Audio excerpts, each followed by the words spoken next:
What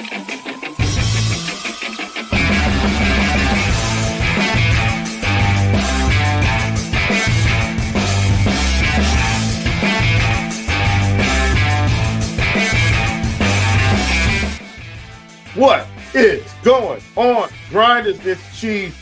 It's TJ.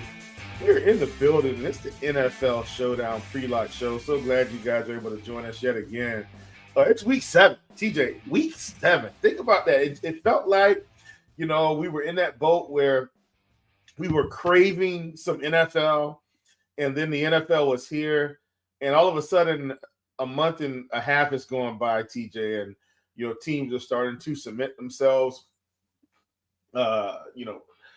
Standings are getting a little clearer. We see that certain teams seem to be prime and ready for takeoff, like the Kansas City Chiefs and the Carolina Panthers. I had to throw the Panthers in there. For those of you that watched the earlier show, my wife did watch the game today, by the way. And the Panthers are yet again victorious. And so right before I got on this show, TJ, my wife and I were talking. And she said, we were talking about the Carolina game. And she said, yeah. I said, and you watched today? She said, yes, I did. I said, same time, same place next week. Let's just keep this thing going. My wife is the Carolina Panthers. Good luck charm of sorts. So glad to see everybody. TJ, interesting, and I do mean interesting slate tonight with what feels like, for a showdown slate, TJ, an infinite amount of options. And what I mean by that is, man, this ball could fly anywhere. Anybody could have a top score tonight out of probably, I would say, a strong 5 to 6 guys with a possibility of, let's call it 7 or 8 guys. TJ, just top down, not necessarily position specific. What are your thoughts on this slate from a game script perspective? And then in terms of, as I mentioned, I think there's 1, 2, 3. I think there's 7 or 8 guys that could be the highest score on this slate. What are your thoughts? So I don't know. I feel a little bit differently in terms of, like, I think there's 2, maybe 3 that are like the clear top raw points guys today. But we've done these Sunday night football slates together all year. I've been either behind the scenes producing or on camera for every showdown slate so far this NFL season, and this is by far the least amount of value that we've had on any slate. That's the biggest standout to me so far. Like, there's nobody cheap. If you got below 5K on DraftKings, there's nobody. And so that's the biggest standout to me, like, is usually there's some cheap options that we can go to and feel pretty good about, and then some pivots that, are a little spicier, but they got the upside. There's just almost none of that today. So I messaged you in Slack before this, like a couple hours ago, before, like, as I was just starting to dive in. I don't know what I wanted to do because, like, it was hard. And so I managed to find a strategy that I feel pretty comfortable with today. But in terms of game script, I think this should just be a fun, close game. Atlanta defense has been really good. Their offense has been inconsistent, but Bijan's just been dominant all year. Should be like very similar offenses on both sides, with concentrated to a star running back, 1 receiver, and a tight end. It should be a pretty fun game, but I'm having a lot of trouble building lineups that I like looking at. Well, I guess let's just stay there, TJ, because I think this is important on this slate. Here's why I'm saying I feel like there's 7 or 8 guys. And let's talk through that.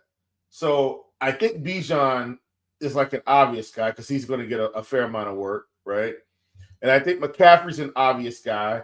Bijan and McCaffrey are both going to get tons of opportunities just based on their roles in the offense via the passing game and the running game. But then you got Drake London, who could easily catch, let's say 8 to 10 balls. If he goes over 100 yards, TJ, and has a touchdown, and he could possibly be a guy. Well, Mac Jones has been slinging the ball everywhere. Like, I don't think people understand. Like, Mac Jones has had, let's see, what's his numbers? TJ, 347, 342, 284, 279. Those are his numbers in terms of passing yards. And you start tacking on touchdowns to that, He could be the highest scorer. That's 4. Then you got Michael Penix.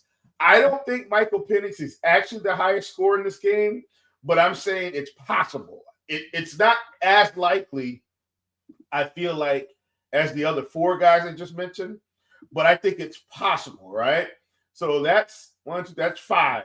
Then you got Kendrick Bourne, who's now just going for 300 yards every week. I'm exaggerating. Now, I know George Kittle is back. I get it. And I know Juwan. So I understand, like, what's happening. But what I'm saying is it's still within the realm of possibility. So 1, 2. So that's 6 guys. That's 6 guys. And then you throw in George Kittle, who could possibly be an option. Now, once again, in their normal offense, TJ, he has, kind of nuke games, but those come, ever so often because they had so many options. Well, he's a big time player for this offense. So he's like a low-level 7th guy. And I threw Juwan Jennings in just because, he typically has nuclear games too from time to time. So that's my point, TJ. It's not like I think Juwan Jennings is better than McCaffrey or London, but I'm saying it's possible that one of these guys, like a Bourne, like a Kittle, like a Jennings, or even a Michael Penix, could be the highest scorer, or they're close enough to where it's easier to get them in the captain, and then you can fill in and not have to try to stretch the lineup so much. That's really what it comes down to for me. All right, TJ, I'm off that train. Anything else you want to add to just kind of our general overview before we hop right into captain/MVP spots? No, sir. Still crazy. It looks like we're getting a crazy finish to the Broncos and the Giants, but I'm still tilting the afternoon a little bit I'm going to break even with 65% Jaden Daniels today. It's only 35% of my lineups had a quarterback that played all 4 quarters, but nonetheless was feeling shaky about the slate like earlier, feeling pretty good about it now. So looking forward to diving in. Okay, let's dive in. TJ, going straight to MVP captain. Who's your number 1 guy? Who's your number 2 guy? Who's your spicy guy? I'm here for it all. So number 1 guy today for me is going to be Christian McCaffrey. Kind of how I look at it is there are 3 guys that are the clear top options for me, and that is Bijan Robinson, Christian McCaffrey, Drake London. I agree with you. I kind of undersold Mac Jones a little bit at the beginning, so maybe I would put that to 4 instead of just a 2 or 3 where I originally said. And so with that being said, I kind of feel like Bijan and Drake eat into each other a little bit, whereas that's not the case for McCaffrey. Has a little bit less competition. There's more guys, but his volume feels a little bit more safer than Bijan's tonight. And so that's why I give the slight edge to Christian McCaffrey over Bijan Robinson as the top option tonight. But I would have it at Bijan 2, Drake London 3 for me, Mac Jones 4. We're seeing Kyle Pitts picking up a ton of ownership at the captain position just Probably because so cheap. He's cheap and we need that salary, right? And so I don't mind that, but I don't love it for the ownership. The guy that I'm getting to is kind of like my spicy pivot play at the captain position. You got to scroll all the way down here when it comes to ownership. Eddie Pinheiro. I'm going with the San Francisco kicker as my top large field captain today, just because that allows me to play both McCaffrey and Bijan in the same lineup, pick one of Mac Jones or Drake London to put in it as well. But it doesn't feel good. But if I want to spend up for all the studs, that's the cheapie that I like best today, Eddie Pinheiro. Okay. I like it. I don't mind that call at all. For me, in terms of primary captain,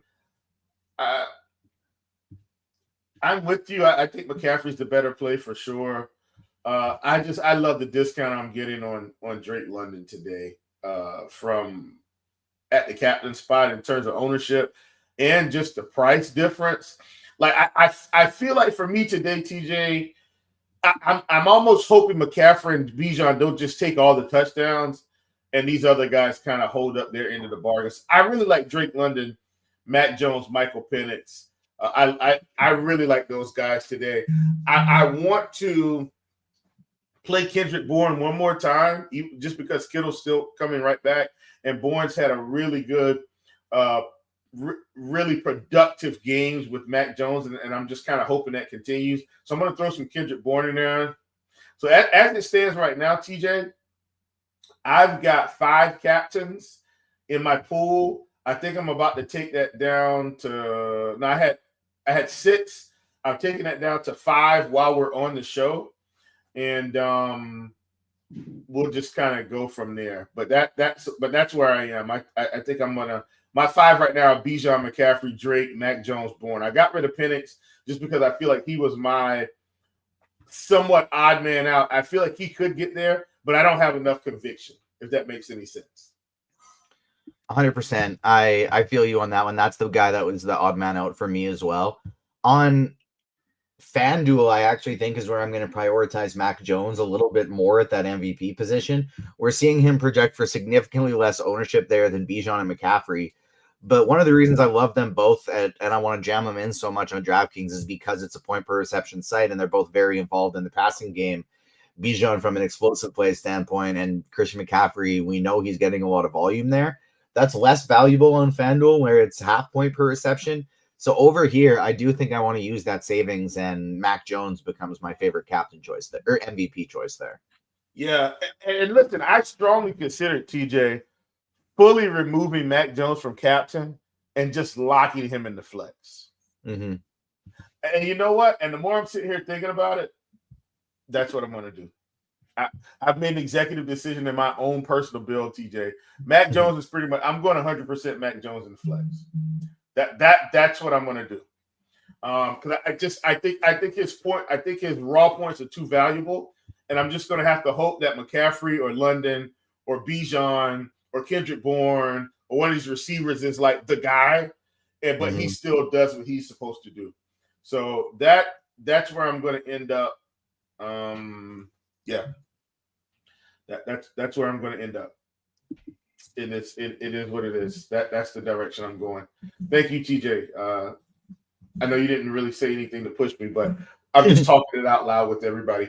All right, we're moving on to the flex, TJ. What are your thoughts there at flex? I just kind of told you what I'm doing, where now Mac Jones is pretty much going to be a lock button, and that's probably about to limit me in terms of how I can build my lineups on DK. We're going to see. I feel like I'm about to get like the error message in lineup HQ, TJ, because there just seems to not be enough players tonight to really spread this thing out. What are your thoughts at flex? Yeah, if I'm like whichever one I'm not playing at captain, I want to get to Bijan or McCaffrey as often as I possibly can, even with both of them together. Then I think I would rank them Mac Jones next, Drake London after that. The range I'm getting to the most are the 5 to 6K range. So Kyle Pitts, Eddie Pinheiro, Tyler Algier, Parker Romo. Those are the 4 guys that I'm getting to the most today at my flex. And it is leaving Juwan Jennings, Darnell Mooney, Kendrick Bourne fall to the side a little bit. Kittle's the guy that I'm getting to the most just because I often find myself in that price range where I can't quite get up to Bourne, but I can afford Kittle, and I prefer Kittle over Juwan Jennings and Darnell Mooney today. So that's kind of how I'm spreading things out. I'm lighter in the 6 to 8.5K range of that group. I do like Kittle the best. Bourne, if I can get there, but I'm having a little bit tougher of a time getting up to him, whereas I'm having an easier time affording Kelsey. If outside of that tier, though, I'm finding myself more often in the Kyle Pitts, Tyler Algier, Parker Romo, Eddie Pinheiro tier. Pinheiro, probably my favorite there for the salary, but Pitts and Algier I like a lot as well. Yeah, and I'm with you on that. I think Algier, it feels to me like Algier is going to really get steam on DK, doesn't it? Like at 5,200, where we're on a slate where, like you said, TJ, it feels like there's not a lot of, let's call it, there just seems to not be a lot of value at all. I think Algier is going to get steamed, but that's just me. I mean, I could be wrong, TJ. I think he's going to get steamed, though. It just feels like he's the low-hanging fruit there. If he gets in the end zone and rushes for 40 yards, that's 10 fantasy points. If he catches any passes, Now he's looking at 11 to 12 fantasy points, and I think that could help us a lot on this slate. So I also want to shout out like Jawan Jennings. I'm not getting too much on DraftKings, but on FanDuel, he's only 6K over there, and I think he is an awesome play. On FanDuel, like I'd basically just be looking to load up on Jennings and Pitts first and foremost, and then Algier is my next option. Less so on the kickers over there where they're more expensive. All right, and then my last question, TJ, because once again, I feel like this slate, it gets pretty straightforward. I told you I was locking in Mac Jones at the flex, right? In the flex spot. Is there anybody that you feel like is close to a Mac Jones-esque lock button in the flex area? Well, if not McCaffrey in the MVP, then I would want to have him in the flex. I want to make sure he's in basically every lineup.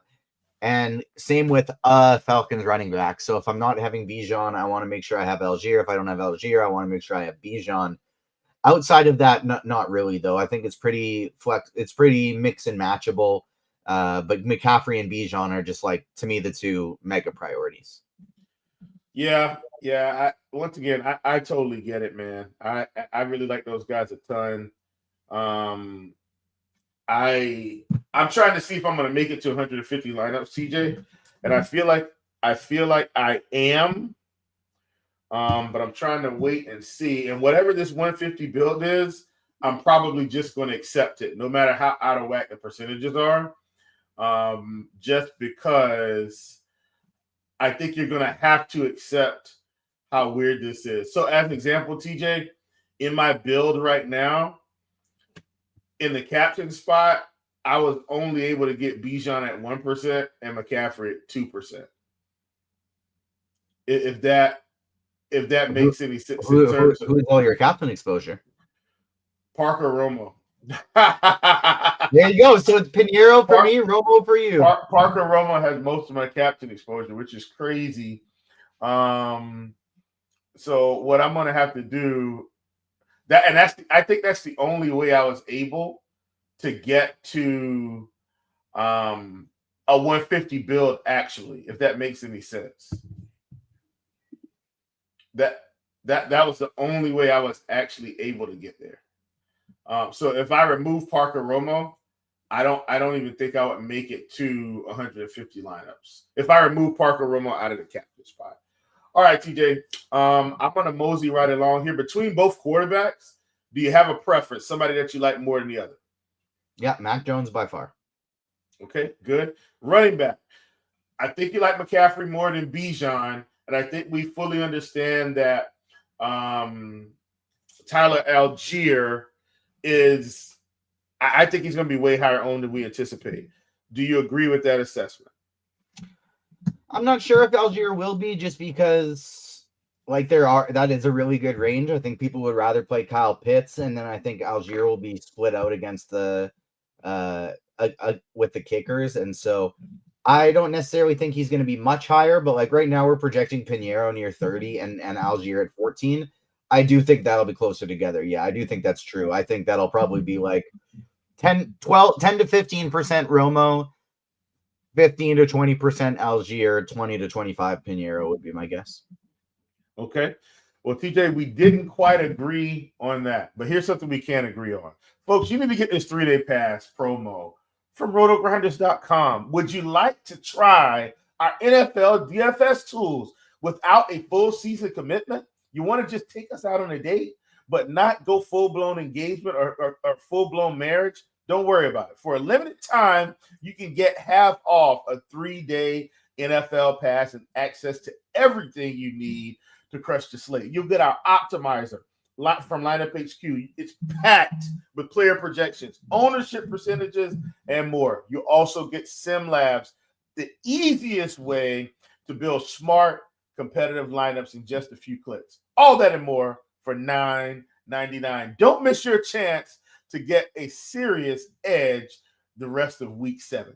Combo Pro. Are you looking to get in on the NFL DF access for the season?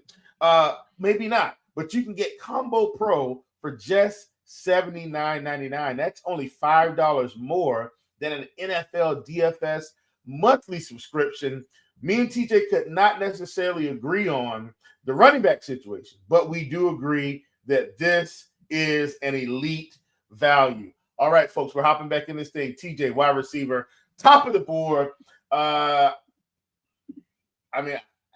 think it's Drake London. I think everybody thinks it's Drake London. Could easily be somebody else, but who do you feel like is at the top of the board for you in the receiver category? Well, yeah, London's going to be my top option, but looks like he's going to be very low owned today, right? Because people would rather go to Penix, rather go to Mac Jones, rather go to McCaffrey, rather go to Bijan. And so he's, I think, going to be the odd man out, especially for that price tag. And so he's looking like very good low owned option today at the flex or the captain. Mm-hmm. I'm not getting too much Kendrick Bourne or Juwan Jennings. They're both kind of priced up on DraftKings as top options. And with Kittle coming back and McCaffrey as the top option in that lineup, I think they're a little bit too expensive for their roles. And so I'm going to be light on Kendrick Bourne and Juwan Jennings today, heavier on the running backs and tight ends. Okay. And same thing with Darnell Mooney. Like, first game back from a hamstring injury, I'm not sure if he's going to be full go. He's an interesting low-owned play today, but he's not someone I want to play too heavily. And so outside of Drake London, I'm going to be light on the wide receivers for both teams. Okay. Totally understand that, TJ. We are moving to tight end where George Kittle has returned. Kyle Pitts has been there. This team says they said over the offseason that they would be trying to get Kyle Pitts the ball. They have thrown the ball some, TJ, but still hasn't been earth-shattering, but they have been throwing it to him. How do you feel about Pitts versus Kittle today?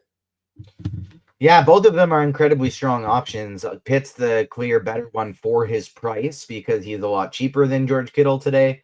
But I'd rather play Kittle than Mooney, and I'd rather play for his price Kittle than Bourne. So big fan of both of these guys today. Not really comparable against each other just because they're not in the same price range, but both really strong options.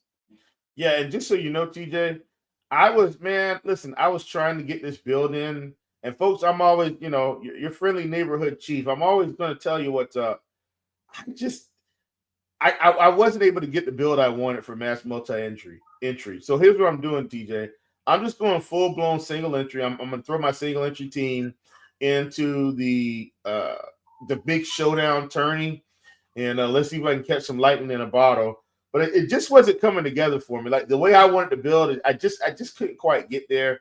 I was going to have to do some things that were, let's call it a bit more uncomfortable than I wanted it to be, TJ.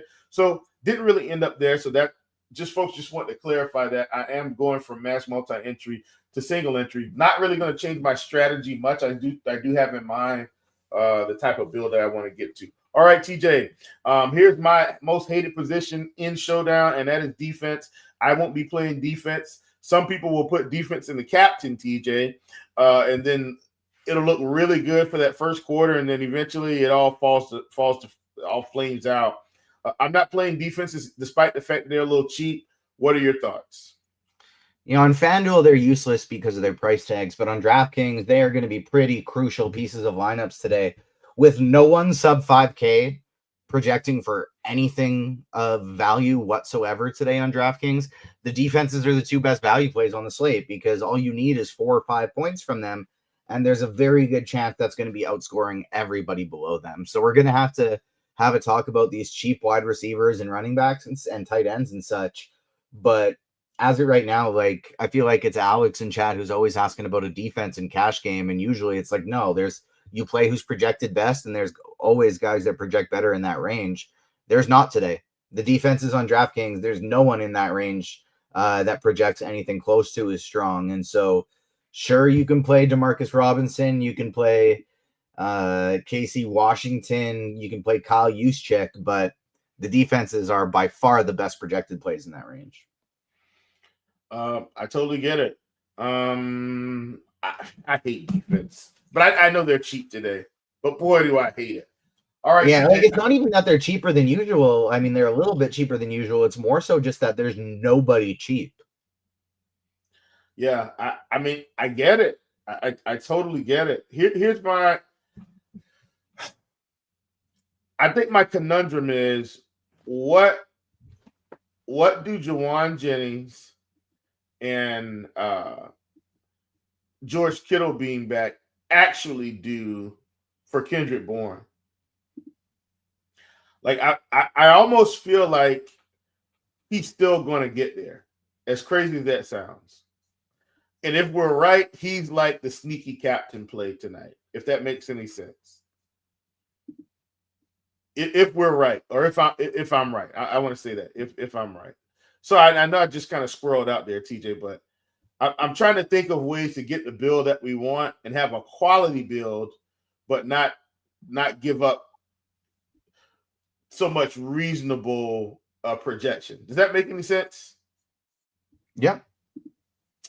All right, TJ, I'm going to questions. I know I'm going to start in the live stream chat.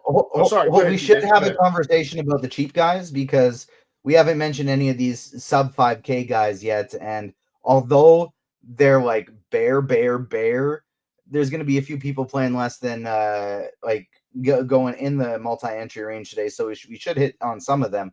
I feel like, again, I would probably prioritize the defenses above everybody except for maybe Demarcus Robinson. Robinson would, I think, be the guy in that range that he's still cheap-ish that I'd want to get to because he's a home run hitter. He's going to be the wide receiver 3 in an offense that very rarely uses their wide receiver 3. But of that group, he's probably the top choice. Getting cheaper than that, though, I guess Kyle Juszczyk is probably my favorite sub 3K guy. And like Brian Robinson, sure. If I'm doing a full out punt, like a Charlie Werner never touches the ball, but he's on the field a lot. He's kind of always in there as a blocker.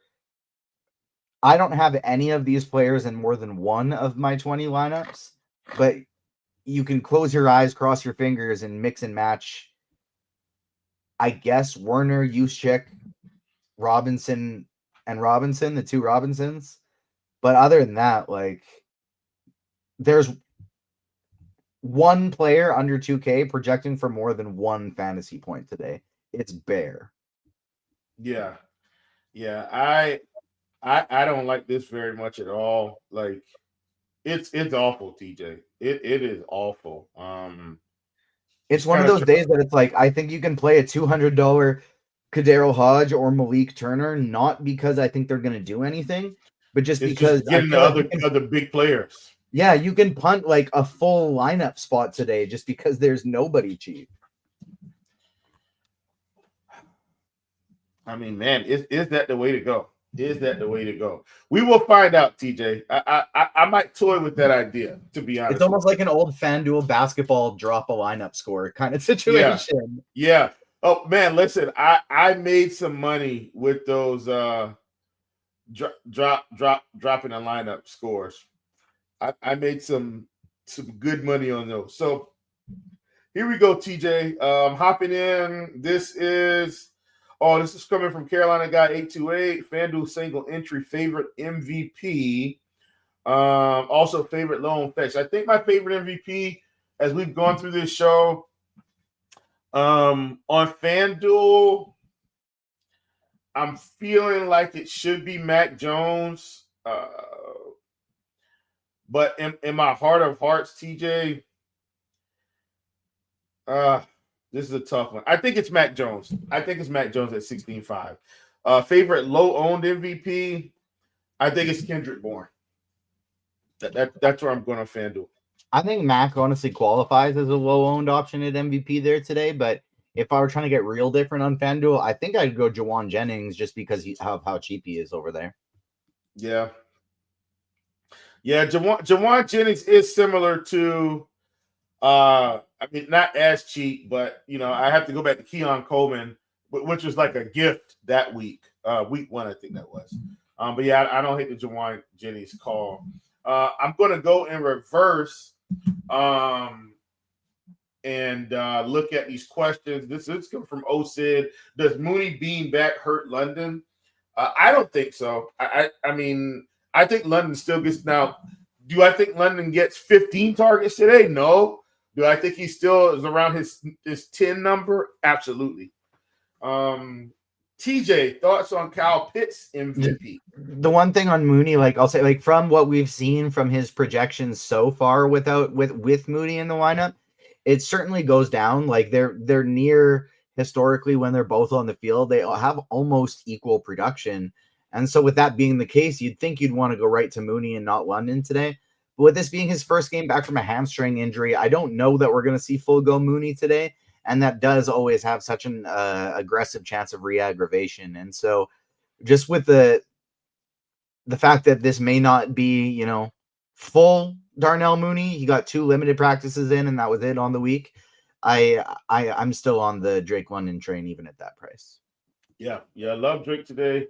Hopefully these guys come through and do what they're supposed to do. Chris Longo says, I'm leaving 1,000 on FanDuel. That's not too much, is it? Typically in Showdown, no. I'm perfectly fine with that. 3,000 if you want.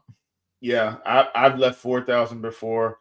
But once again, we've had more options also, TJ. So I do understand this question. Today, we don't have as many viable options. So let's see.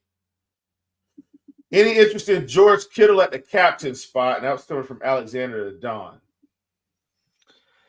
Yeah, I don't mind Kittle at the captain spot at all. I'm not getting there personally just because it does look like he's getting a fair amount of ownership at that captain position, over 10%. And so for his ownership, no, I don't like it. From just like a purely optimal standpoint, yeah, I don't mind it at all.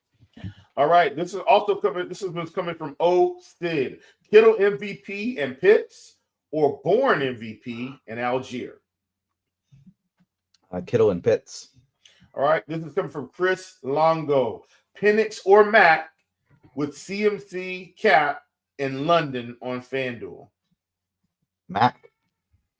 Okay. Yeah, I would agree there. Like Mac quite a bit. Man, I'm really trying to figure out here how I want to handle this captain situation. And TJ, to be honest with you, man, you've borderline convinced me to just play Eddie P at captain on DraftKings. Just because you almost need to. It's the lineups I like the best. It's the lineups I like the best are with him there. I feel so bad doing this, but like I might have to do it. Like that's how crazy this is. I literally question. Oh, this is a good one. TJ, this is a good one. This is coming from Don't Play or Don Play. I think it's Don't Play, Don Play. It doesn't matter. Question for DK: do we have to play quarterbacks? No. Yeah, I don't think you have to. I want to. I'm getting to one of the two of them in most of my lineups, but you certainly don't need to on today's slate. Yeah. Totally get it. Totally get it. Here's a good question, TJ. Straight up, is it Pitts or Algier? Pitts. Okay. And then does Parker Romo not miss any field goals today? That is the question. All right. And then, all right, TJ, last question, and then we're going to get out of here. This one is from me specifically. Jawan Jennings or Darnell Mooney? I think Jennings, but that's a toss-up. Yeah, it is a toss-up. I'm on my last slot for DK, and I've got to figure that out. All right, folks, listen, we appreciate it. We thank y'all for joining us. TJ, just want to make sure you don't have any closing remarks before we get out of here. Slate breaker tonight is Eddie Pinheiro. That's my feel it in the plums play. That's who's going to be breaking the slate. With that, he allows us to get to at least 2 out of 3, but probably 3 of Mac Jones, Christian McCaffrey, Drake London, and Bijan Robinson. And so Eddie Pinheiro breaking the slate today. Okay. And here's something crazy. If I decide to fade Christian McCaffrey, I can do so many great things with this team. I mean, so many great things, TJ. I got to decide if I'm going to play C-Mac. I probably am, so don't worry about it. But man, I wish I could fade him. At any rate, folks, we appreciate it. This has been the Showdown Pre-Lock Show. Thank everybody for joining us. TJ, Will, Chief, TJ Zwarych 5. We'll see you next week.